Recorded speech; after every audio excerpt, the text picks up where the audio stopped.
Hi hello, ഇന്ന് നമുക്കൊരു mutton soup ഉണ്ടാക്കാം. അതെങ്ങനെയാണെന്ന് നോക്കാം. അതിനായി ഒരു കുക്കർ എടുത്ത് അതിലേക്ക് 1/4 കിലോ എല്ലോട് കൂടിയുള്ള മട്ടനാണ് എടുത്തിട്ടുള്ളത്.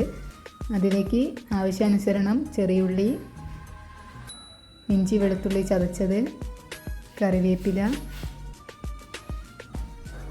എന്നിവ ചേർക്കാം. അതിനുശേഷം പൊടികളായിട്ട് നമുക്ക് 1 സ്പൂൺ മല്ലിപ്പൊടി,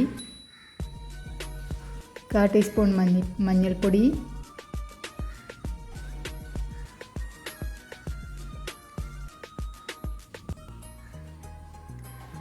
അല്പം കുരുമുളക് പൊടി, കുറച്ച് ഉപ്പും ചേർത്ത് പിന്നെ സ്പൈസസ് ആയിട്ട് 2 ഗ്രാമ്പൂ, 1 കഷ്ണം പട്ട എന്നിവ ചേർത്ത് 1 കപ്പ് വെള്ളവും ചേർത്ത് നന്നായി വേവിക്കുക. ഒരു 10 വിസിലെങ്കിലും വേവിക്കുക.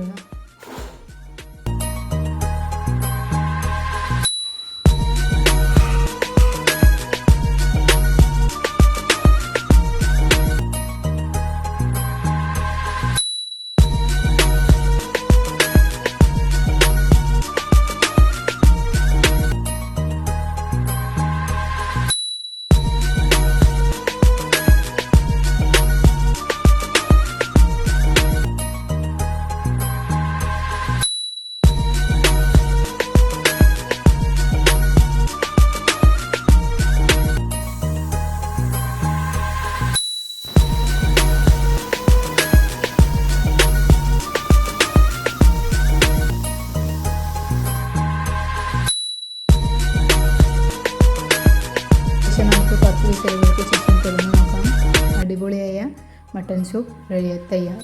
ഇതിലേക്ക് നമുക്ക് താളിച്ചൊഴിക്കുന്നതിനായി ഒരു കടായി എടുത്ത് അതിലേക്ക് കുറച്ച് വെളിച്ചെണ്ണ, ചെറിയുള്ളി എന്നിവ കറിവേപ്പിൻ്റെ ഇലയും കൂടി ചേർത്ത് നന്നായി മൂപ്പിച്ച ശേഷം ഇതിലേക്ക് ഒഴിക്കാം. അങ്ങനെ നമ്മുടെ അടിപൊളി സ്വാദിഷ്ടമായ മട്ടൻ സൂപ്പ് തയ്യാർ.